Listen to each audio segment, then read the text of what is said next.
साधक की क्रमशः उन्नति। आगंतुक दोष जल्दी मिट सकते हैं, किंतु जो दोष हृदय में, मन बुद्धि में एकदम जमे हुए हैं, उनका निकलना कठिन है। आगंतुक दोष क्या है? जैसे किसी के साथ कुसंग हो गया, तो संग के कारण कोई दोष आया तो संग मिटने से दोष भी मिट जाएगा। परंतु जो दोष स्वभाव में बैठ गया, उसका दूर होना कठिन है। प्रारंभ में मनुष्य परमात्मा की प्राप्ति में लगता है तो इतना समझकर लगता है कि ये बातें बड़ी अच्छी है, इतना ही समझता है, अपने लिए लाभप्रद है, कल्याणकारक है। जिस प्रकार कुसंग है, इसी प्रकार ये सत्संग है। यानी अच्छे पुरुष, साधक या शास्त्र के संग से ये काम प्रारंभ होता है। और पूर्व के यदि कोई संस्कार हो तो वे जागृत हो जाते हैं, वे सहायता करने लगते हैं। इसलिए सत्संग की महिमा है। बिनु सत्संग न हरि कथा, तही बिन मोहन भाग, मोह गए बिनु राम पद, होई न दृढ़ अनुराग। सत्पुरुषों के संग के बिना मोह अज्ञान दूर नहीं होता। जैसे बिना सूर्य के उदय हुए अंधकार का दूर होना कठिन है, उसी प्रकार सत्संग के बिना अज्ञान दूर होना कठिन है। क्योंकि सत्संग के बिना हरि की कथा नहीं मिलती, और हरि की कथा, हरि के गुण, प्रभाव, रहस्य, हरि के नाम, कथा, महिमा, जो कुछ है वो सत्संग से मिलता है। तो भगवान की कथा ये सूर्य के समान है, इसके बिना अज्ञान दूर नहीं होता, और अज्ञान दूर हुए बिना भगवान में दृढ़ अनुराग नहीं होता।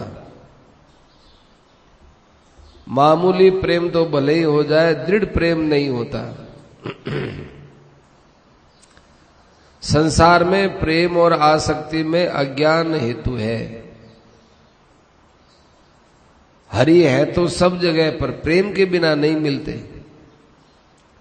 भगवान शंकर ने देवताओं की सभा में साफ कह दिया, हरि व्यापक सर्वत्र समाना, प्रेम ते प्रकट होई में जाना। शिव जी नहीं जानेंगे तो कौन जानेगा? प्रारंभ में सत्संग अच्छे काम में लगाने का साधन बनता है। सत्संग की बातें सुनने पर जितने बुरे काम, बुरे आचरण, बुरा वातावरण है, ये बुरे मालूम देते हैं। ये पहली स्टेज है। पहली बात क्या है कि जो बुराई है उसको हम बुरा मानने लगते हैं। हाँ, ये बुरा है, ये चीज बुरी है, ये आदत बुरी है, स्वभाव बुरा है। फिर थोड़ा और आगे बढ़ते हैं तो जितनी बुराई अपने स्वभाव में, आचरण में होती है, वो सुहाती नहीं है। ये दूसरी स्टेज है। तुलसी हरि की भक्ति में ये पांचों न सुहात, विषय भोग, निद्रा, हंसी, जगत प्रीति और बहुबात। मनुष्य जब भगवान की भक्ति में लगता है तो उसके हृदय में जब भक्ति के संस्कार जागृत होते हैं तो पांचों बातें उसको अच्छी नहीं लगती। संसार के विषय भोग अच्छे नहीं लगते, निद्रा है वो भी अच्छी नहीं लगती, हंसी मजाक करना है, संसार में ज्यादा प्रीति करना है, ज्यादा लोगों से बोलना है, उससे घृणा सी होने लगती है। ये बातें अच्छी नहीं लगती। पहले तो दूसरे लोगों में बुरी आदतों को देखता था तो उनसे घृणा होती थी, अच्छी नहीं लगती थी। सत्संग के बाद वो अपने में मालूम देने लगती है। संसार में जितने बुरे काम हैं जिनको हम दुराचार कहते हैं वे तो अच्छे लगते ही नहीं। आलस्य, भोग, प्रमाद, पाप, निद्रा, दुर्गुण, दुराचार, ये पहले दूसरों के अंदर भी दिखता था। ये झूठ बोलता है, ये क्रोध करता है, ये लोभ करता है, ये मोह करता है, ये कपट करता है, ये चोरी करता है, ये बेईमानी करता है। दूसरों के भीतर दोष देखता तो ये उसको खटकते थे। तो इसमें एक तो फायदा हुआ कि सत्संग सुनने के बाद उसको दूसरों को अच्छे रूप में देखना चाहता है। अपने में तो ये दोष घटते ही हैं, किंतु दूसरों में जब देखता है तो इसके बुरे मालूम देते हैं कि देखो इसमें ये दोष है। इसके बाद अपने द्वारा जो खराब क्रिया होती है, हृदय के भीतरी तामसी भाव है, अधिक सोना है, प्रमाद है, आलस्य है, तामसी खाना पीना है, जैसे और भी आदत झूठ है, कपट है, चोरी है, व्यभिचार है, हिंसा है, जुआ है, जो शास्त्र के विरुद्ध है, उसे घृणा होती है, बुरे मालूम देते, अच्छे नहीं लगते। अपने में ये लाभ होता है। उसके बाद राजसी क्रिया नाने ऐश आराम, उनसे विरक्ति होती है। उसके बाद उत्तरोत्तर ऐसे बुरे काम उससे नहीं बनते, किंतु मन में उनका संकल्प होता है, बुरी भावना हो जाती है। जैसे बाहर में क्रोध जाग उठता है तो व्यवहार बिगड़ जाता है, ऐसा तो नहीं होता, किंतु भीतर में क्रोध की वृत्ति जाग उठती है। इसी प्रकार भीतर में काम की वृत्ति जगती है, किंतु विवेक और विचार के द्वारा बाहर प्रकट नहीं करने देते। ऐसे ही लोभ की वृत्ति जागृत होती है, किंतु व्यवहार में लाने नहीं देते, नियंत्रण रखता है, इंद्रियों के ऊपर नियंत्रण रखता है। इंद्रियों में दोष की भावना तो होती है, किंतु व्यवहार में नहीं लाने देता। ये सत्संग का प्रभाव है। आगे जाकर इंद्रियों में जो दोष की भावना होती है, खोटा काम करने की, हिंसा आदि करने की, जो पाप कर्म है, इंद्रियों के भीतर में वे दोष कम हो जाते हैं। जब उनको बाहर से नहीं करने देते तो अंदर से वो कम होते चले जाते हैं। फिर उसके बाद जो न्याय युक्त विषय होता है उस पर दृष्टि चली जाती है अपने आप ही, और पापमय वृत्ति से उसका मन भी हटता चला जाता है। जैसे थोड़ा लोभ है, परंतु दोबारा विचार आएगा सत्संग के कारण से कि भाई कुछ भी हो न्याय से पैसा लेवे, पाप से यदि लाखों रुपया भी मिले तो हमें छूना नहीं है। किंतु लोभ होने के कारण से न्याय से जो प्राप्त होता है उसके लेने में जो रुचि होती है उतने अंश में लोभ पड़ा है। इसी प्रकार से और बातों में समझ लेना चाहिए। कोई मन के विपरीत करता है तो क्रोध की वृत्ति जागृत होती है, पर व्यवहार में न्याययुक्त क्रोध को लाता है तो उचित है, न्याय है। अनुचित क्रोध का त्याग करता है। उसके बाद अपने न्याययुक्त स्वार्थ को लेकर जो क्रोध आता है उसका भी त्याग कर देता है। ये सत्संग का प्रभाव है। न्याययुक्त क्रोध, न्याययुक्त काम, न्याययुक्त लोभ, इन सब का त्याग करता है, फिर वे इंद्रियों तक पहुंच ही नहीं सकते, मन में फिर भी रहते हैं। आगे जाकर जब मन शुद्ध हो जाता है तो जागृत अवस्था में सब दोष उसके मन में नहीं आते, वहां सत्व गुण का साम्राज्य हो जाता है। फिर उसके हृदय में पाप की, भोगों की, तामसी राजसी फुरना नहीं होती। साधन के विषय की फुरना या प्रारब्ध के भोगों से होने वाली फुरना ही होती है। प्रारब्ध भोग के लिए या साधना के लिए या परोपकार के लिए ही फुरना होती है। यज्ञ करना, दान देना, तपस्या करना और भी सात्विक स्फुरना जैसे तीर्थ करना, व्रत करना, उपवास करना महासात्विक वृत्ति होती है। जैसे भजन करना, ध्यान करना, सत्संग करना, मन इंद्रियों का नियंत्रण करना, ये सब स्फुरना होती है। राजसी और तामसी फुरना का प्राय जागृत अवस्था में त्याग ही हो जाता है, किंतु स्वप्न में राजसी तामसी फुरना होती है, क्योंकि संस्कार हृदय में जमे रहते हैं, वो निकलते रहते हैं, उसका कोई साधना पर कुप्रभाव नहीं पड़ता। बहुत बड़ी साधना हो जाती है, मन एकदम शुद्ध हो जाता है, तो स्वप्न में भी सिवाय साधना के दूसरी कोई बात नहीं आती।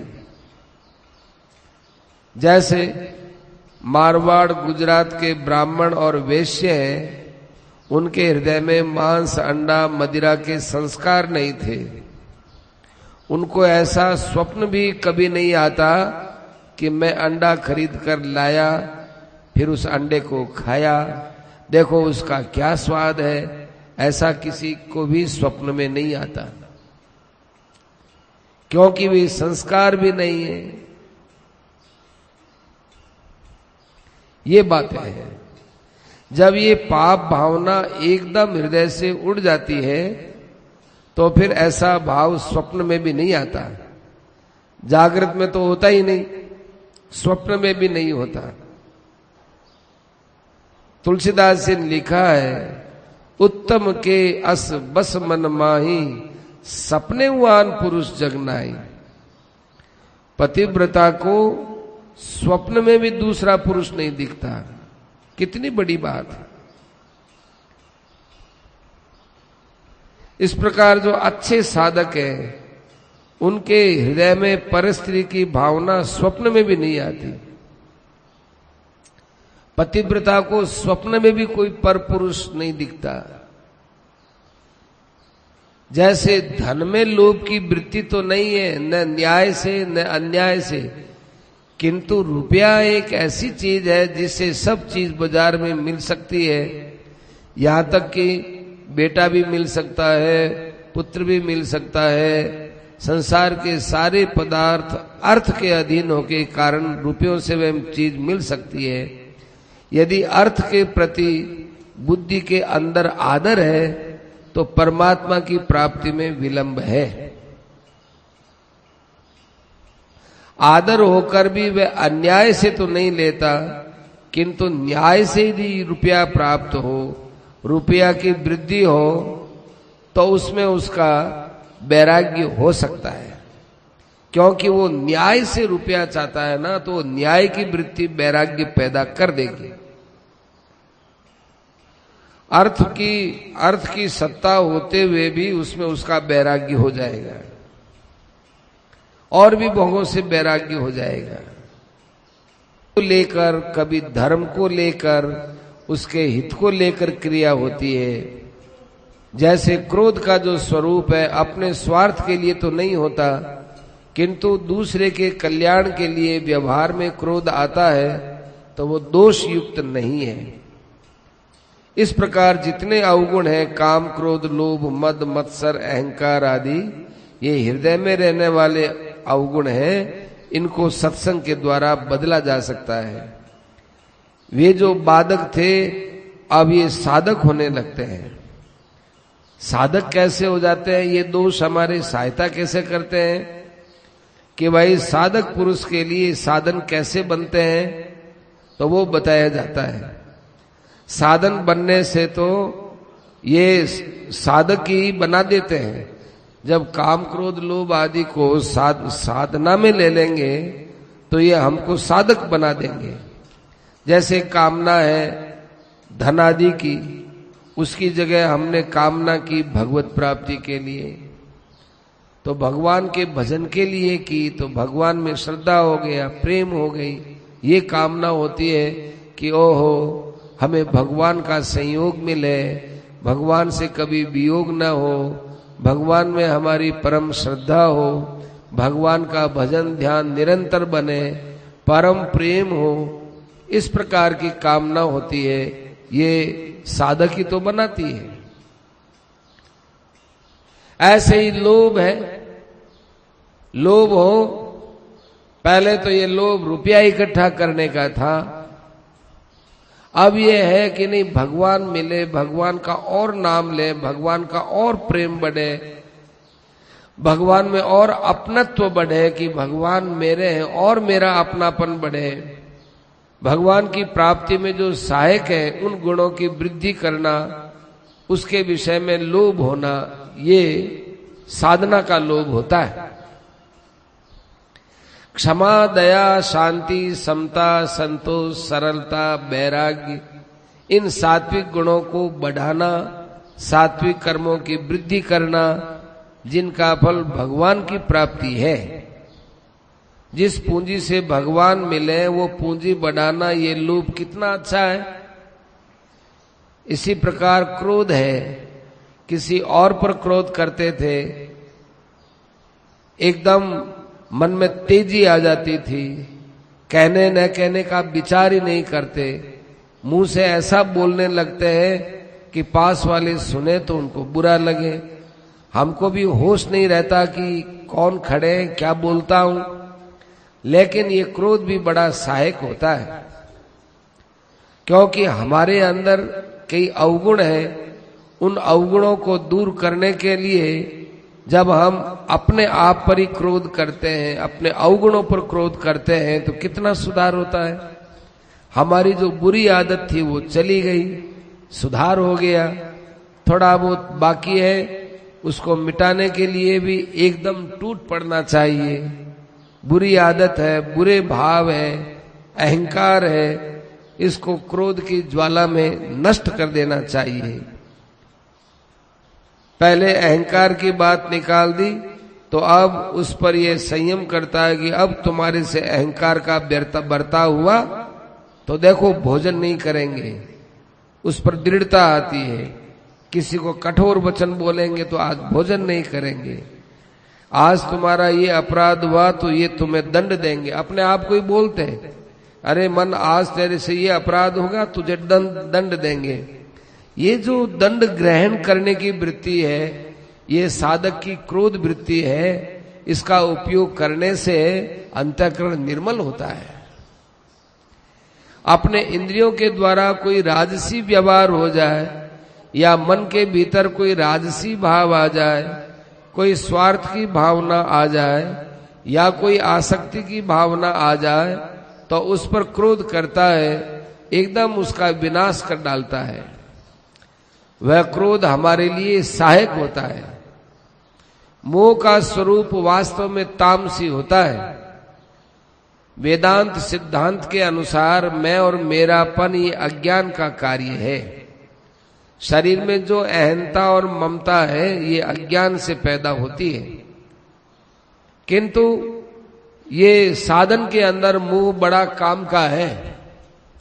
क्या मैं ईश्वर का सेवक हूं, ईश्वर मेरे स्वामी है, एक भगवान ही मेरे हैं और कोई नहीं है, मेरे भगवान और मैं भगवान का, मैं जो कुछ करता हूं वह भगवान की आज्ञा से भगवान के लिए करता हूं। ज्ञान के सिद्धांत में जहां सत्व गुण से भी परे की स्थिति है, नान्यम गुणेभ्य कर्तारम यदा दृष्टानुपश्यति गुणेभ्यश्च परम वेत्ति मद्भावम सोधिगच्छति, उस काल में वह गुणों के अलावा किसी को करता नहीं देखता है, वो गुणातीत होता है।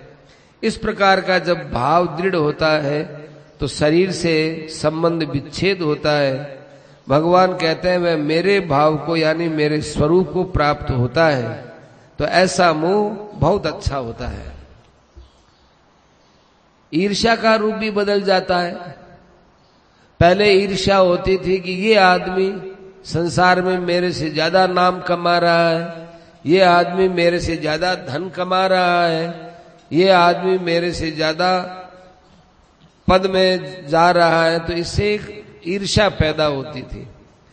अब साधन भजन के अंदर ये ईर्ष्या लाते हैं तो बड़ा काम का है, कि एक आदमी साधन भजन करता है तो मन में आती इससे भी तेज मेरा साधन होना चाहिए, और ये भी साधन तेजी से करे तो इसको देखकर मैं फिर तेजी से साधन करूं, ये ईर्ष्या आ जाती है।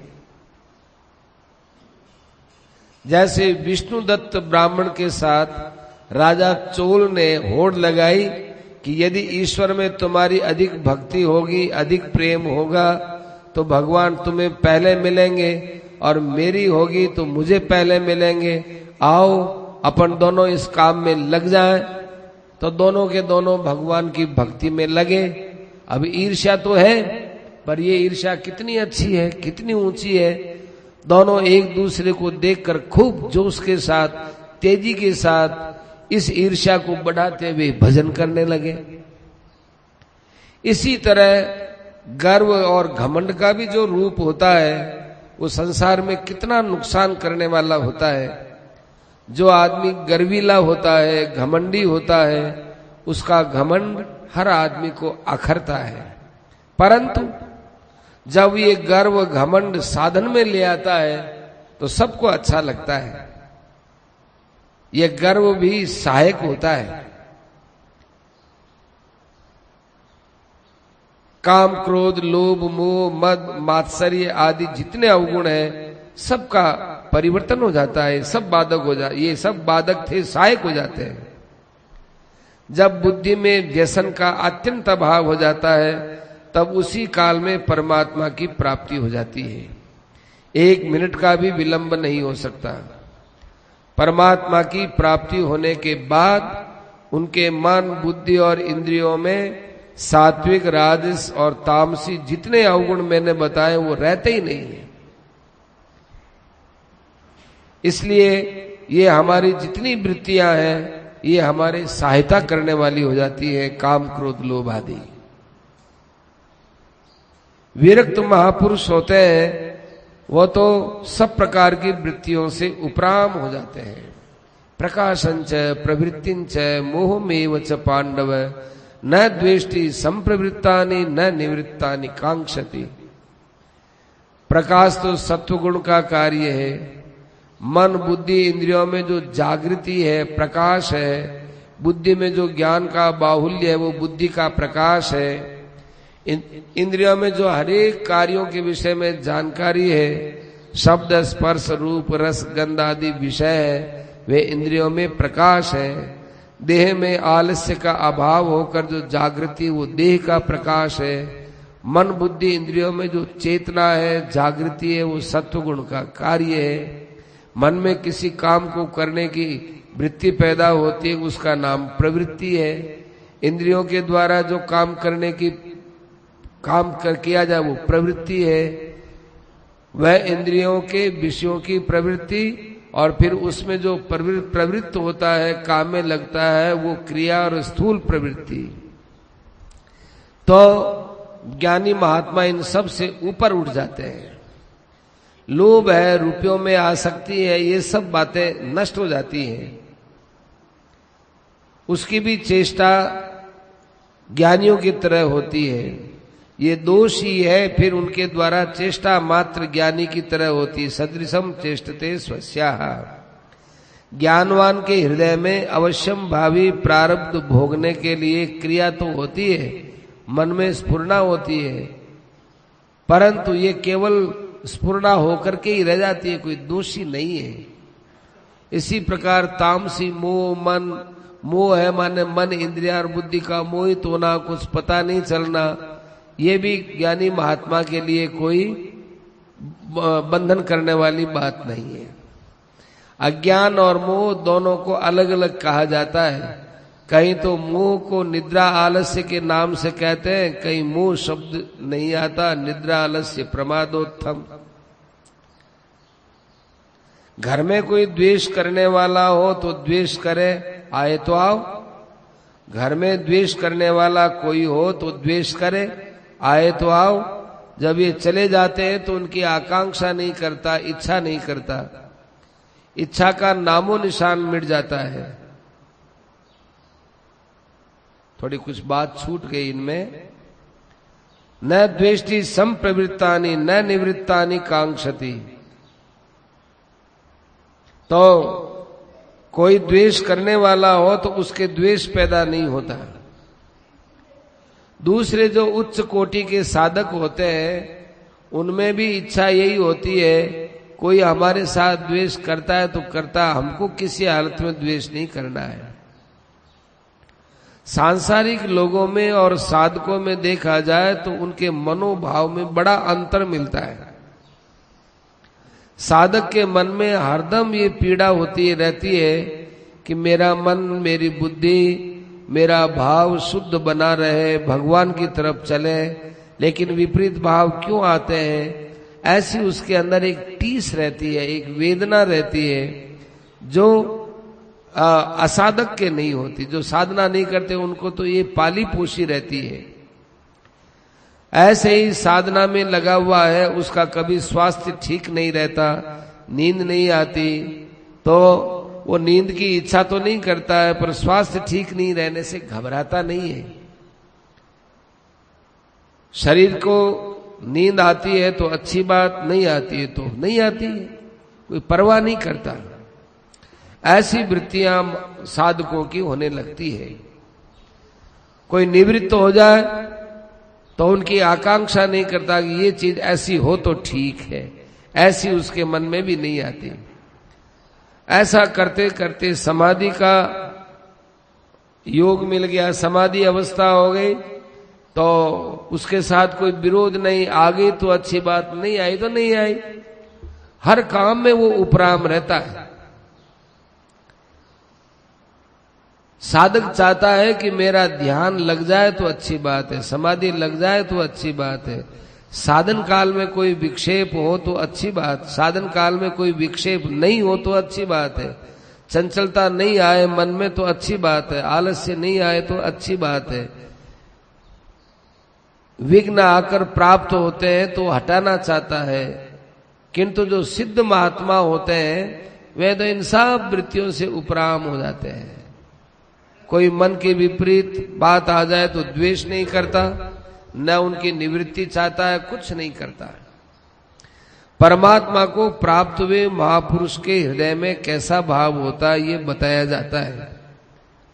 हम साधना में कहां तक चलते हैं, इन बातों को अपने हृदय से देख देख करके टटोलना चाहिए। जो भक्त के द्वारा सायुज्य मुक्ति को प्राप्त, जो भक्ति के द्वारा सायुज्य मुक्ति को प्राप्त हो जाते हैं, उनकी आत्मा परमात्मा में विलीन हो जाती है, या अद्वैत मार्ग के द्वारा जो ब्रह्म में विलीन हो जाते हैं और संसार में उनका शरीर लोगों की दृष्टि में है, उस शरीर के अंतःकरण में ब्रह्म ही ब्रह्म है। गुणातीत पुरुष को लक्ष्य में रखकर उसकी बात कह रहा हूं। अद्वैत मार्ग के द्वारा जो उस ब्रह्म को प्राप्त हो गया, ब्रह्मवेत्ता हो जाता है। ज्ञान के सिद्धांत के अनुसार साधक ब्रह्म ही बन गया। ब्रह्म बनने के बाद उसकी जो सिद्धावस्था है, उस सिद्धावस्था में जो अंतःकरण है उसकी बात कहता हूं। उसके अंतःकरण में संसार का अत्यंत अभाव है ही नहीं, और उसके हृदय में परमात्मा का एकदम प्रत्यक्ष भाव है। परमात्मा का तो भाव और संसार का अभाव ये उससे कभी मिटता नहीं है। वो सिद्ध महापुरुष है। यह संसार उसको वास्तव में नहीं दिखता है, उसका संबंध विच्छेद हो जाता है। पर ऐसा नहीं है कि जैसे हम लोग जिस मकान को देखते हैं तो ब्रह्म ज्ञानी को वो मकान नहीं दिखता हो, उसको मकान ही दिखता है। पुस्तक है तो उसको पुस्तक ही दिखती है, और जो चीज हम लोग देखते हैं ऊपर से तो उनको वही दिखती है, पर वो स्वप्न के समान कल्पना मात्र दिखती है, काल्पनिक सत्ता मानता है। इस दृष्टि से संसार उसके अंतःकरण में स्वप्न जैसा है।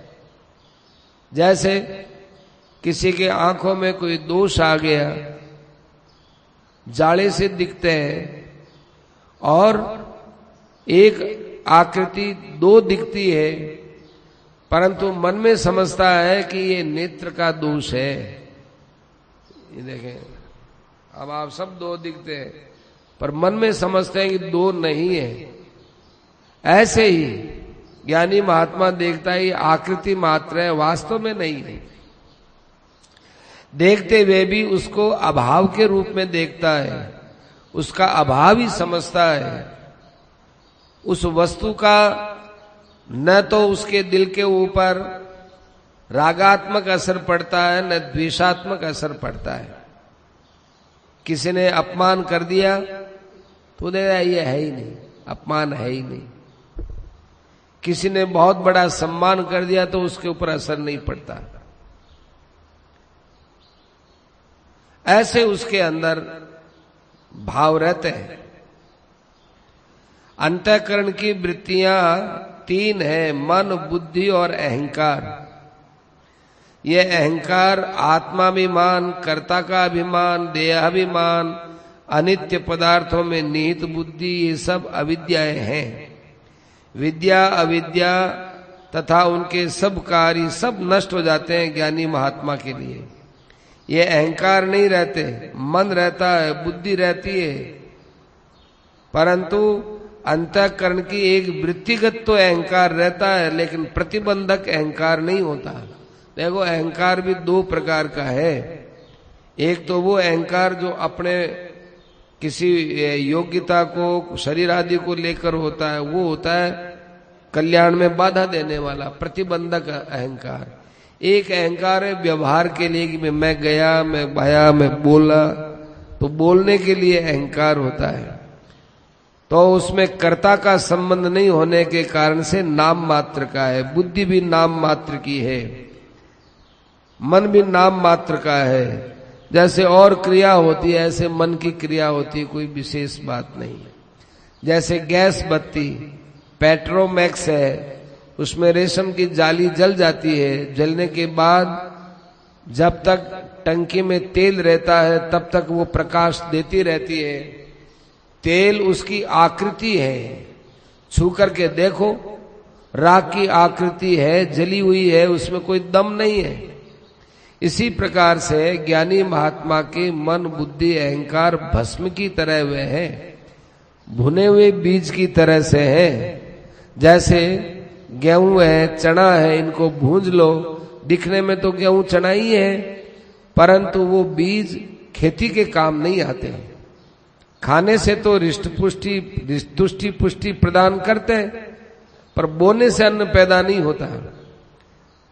चना हो, कोई भी चीज हो, जो हो, भुनने के बाद आकृति मात्र, उपजाऊ नहीं होती।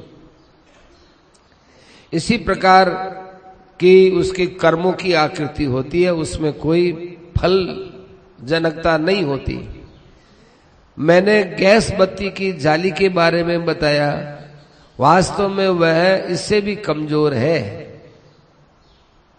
क्योंकि गैस बत्ती कहीं तो ठीक दिखती है ना, वहां तो उसकी दृष्टि में तो बिल्कुल संसार काल्पनिक मालूम देता है। ये जो बीजों की सत्ता तो व्यावहारिक सत्ता है और उनकी काल्पनिक सत्ता है। वस्तुतः जो है ही नहीं, केवल वहम से दिखने वाला है, ऐसी बात है। जैसे मरुभूमि में जल दिखता है पर नहीं है, आकाश में तिरवरे दिखते हैं किंतु तिरविरे नहीं है। तिरविरे गए हुए, तिरविरे आकाश में तिरविरा गए हुए। मन, बुद्धि, अहंकार और शरीर, इंद्रियों की आकृति दिखती है, परंतु वास्तव में कोई चीज नहीं है। अंतःकरण में जो ये सब चीज दिखती है, इंद्रियों में जो चीज दिखती है, इंद्रियां भी द्वार है, मन, बुद्धि, अहंकार भी द्वार है। ये द्वार भी एक प्रकार से कल्पित ही है, इंद्रियां भी झूठी हैं, वास्तव में इनकी भी सत्ता नहीं है। तो इनमें प्रतीत होने वाले पदार्थ तो और ही काल्पनिक हैं, ऐसी उसकी दृष्टि रहती है। स्वप्न में जो दृश्य देखा, जागने के बाद उस दृश्य का काल भूतकाल हो जाता है। तो जो काल है वह वर्तमान काल ही रहता है, इसलिए स्वप्नवत कहा जाता है, स्वप्न नहीं स्वप्नवत। दूसरी चीज यह है कि परमात्मा का स्वरूप सच्चिदानंद ब्रह्म स्वरूप है, उसका स्वरूप विज्ञान आनंद है, सब जगह एकदम प्रत्यक्ष की तरह, प्रत्यक्ष ही प्रत्यक्ष है। प्रत्यक्ष की तरह क्यों कहते हैं कि जैसे स्वप्नवत कहा, ऐसे प्रत्यक्ष की तरह कहा। उसका अंतःकरण शुद्ध दर्पण है। शुद्ध दर्पण में हर एक चीज का प्रतिबिंब आता है। यहाँ ब्रह्म का जो सच्चिदानंद घन स्वरूप है, वह स्वरूप उसमें प्रतिबिंबित होता है। जैसे किसी दर्पण में चंद्रमा का प्रतिबिंब आता हो तो उसको हम ये कह सकते हैं कि चंद्रमा के सदृश है। चंद्रमा का प्रतिबिंब चंद्रमा के सदृश ही होता है, पर ये नहीं कह सकते कि ये दिखने वाला सच्चा चंद्रमा है। वह तो बिंब के रूप में है, सच्चा चंद्रमा कैसे कह सकते हैं। इसी प्रकार असली ब्रह्म का स्वरूप उसमें प्रतिबिंब के रूप में आता है। समझाने के लिए हम कहते हैं, किंतु चेतन परमात्मा का किसी जड़ दर्पण में प्रतिबिंब नहीं पड़ सकता। वास्तव में अंतःकरण तो जड़ है, परमात्मा चेतन है। यह प्रतिबिंब साफ प्रतीत होता है, ये बात तो केवल कहने की होती है, अनुभव में और क्या कहे, अनुभव कहा नहीं जा सकता है। महापुरुषों की वाणी के द्वारा उनका वर्णन करते हैं। वेदों में जितनी व्याख्या है, चाहे वो ब्रह्मा जी के वचन हो, चाहे किसी बहुत बड़े ऋषि के वचन हो, और तो और चाहे स्वयं भगवान के वचन क्यों न हो, भगवान भी तो वाणी के द्वारा ही कहते हैं ना कि परमात्मा सत है, चेतन है, आनंद है, सच्चित से परे भी है, सत असत भी वही है, सत असत नहीं भी है। तो वो भी वाणी के द्वारा ही कहते हैं। अब वाणी के द्वारा जो कुछ कहा जाता है वो केवल लक्ष्य कराने तक ही है, चाहे कोई कहो। परमात्मा सम अनंत शांतिमय है। इन शब्दों के द्वारा तो केवल लक्ष्य कराया जाता है।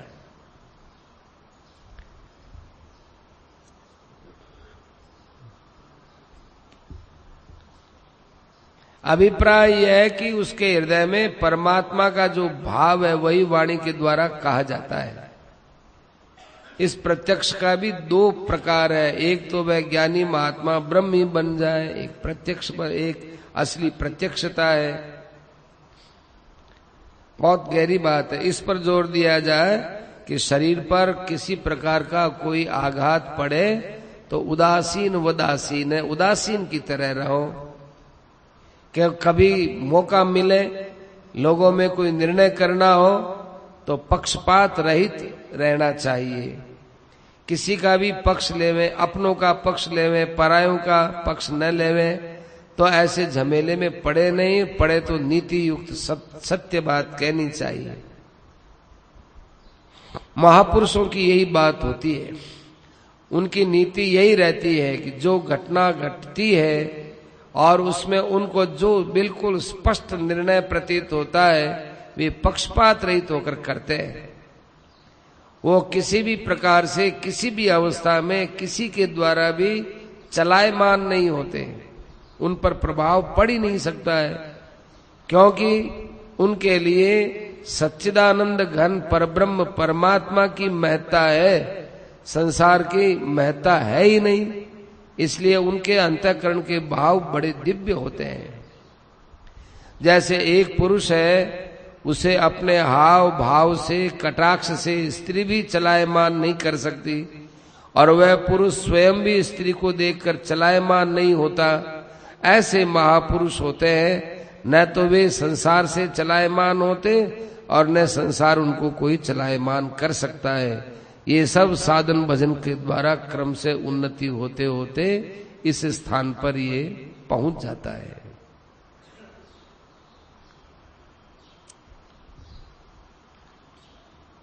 इसको यूं भी बताते हैं, थोड़ा सा और है। मारवाड़ में एक बनिया था, वो एक बार अकाल पड़ गया तो पंजाब चला गया। पंजाब में उसका एक मित्र था, वो किसान था, वो खेती करता था। बनिए ने देखा खेत में गेहूं चना जो बहुत धन धान लहरा रहे हैं। खेत को देखकर बनिया बहुत प्रसन्न हुआ। बनिए ने किसान मित्र से पूछा, खेत में क्या लगता है? उसने कहा गेहूं चना जो आदि लगे हैं। बनिए ने कहा मारवाड़ में तो भयंकर अकाल पड़ गया, खाने को भी नहीं मिल रहा है। मैं तो मेरी स्त्री बाल बच्चे सहित तुम्हारे पास आ गया हूं, तुम हमारी सहायता करो। किसान मित्र ने बनिए को सलाह दी कि भाई तुम भी मेरी तरह खेती करो। तो बनिए ने कहा कि मुझे तो खेती करनी नहीं आती, मैंने तो कभी खेती की नहीं।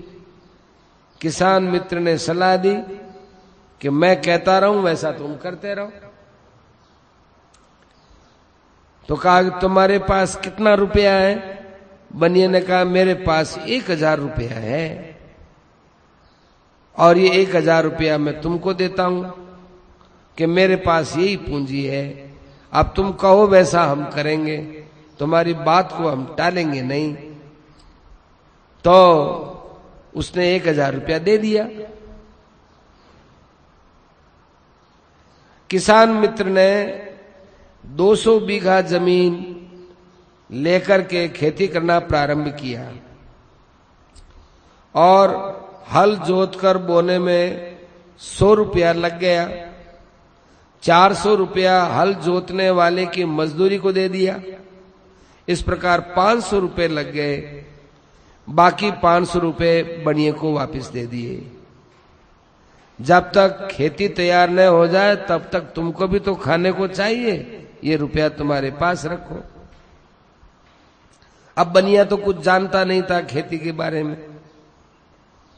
अब जब वो खेती होने लगी, अनाज सब खेत के अंदर डाल दिया, तो बनिए के मन में बड़ी घबराहट हुई कि थोड़ा बहुत अनाज था ये भी चला गया।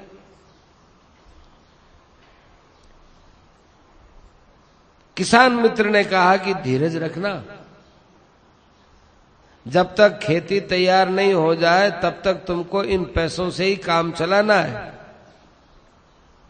थोड़े दिनों के बाद जमीन में से छोटे छोटे अंकुर फूटने लगे। बनिए ने देखा कि जमीन में गेहूं चना हमने खूब जो है डाला था, ये घासा क्या निकल गया, ये हरा हरा पत्ता की क्या क्या निकल गए।